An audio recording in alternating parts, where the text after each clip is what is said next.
Hi, I'm Craig with ApplianceVideo.com. Today, we'll be taking a look at the pressure sensor on this Alliance Laundry Systems front-load washing machine.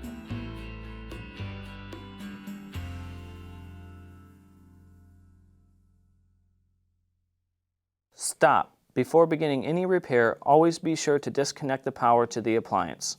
It is also recommended to test the outlet for the proper voltage. Remember to also turn off the water.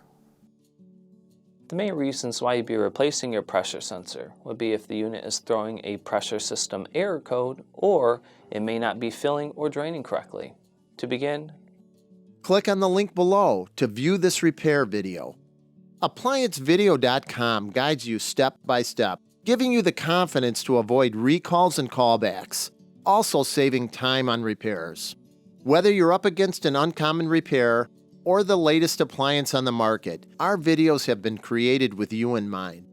Our growing library of videos have been produced using our factory-certified technicians who have extensive infield experience over the past 30 years.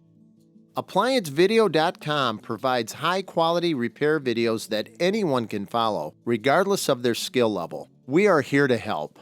Click on the link below to view this repair video and let us help you do it right the first time.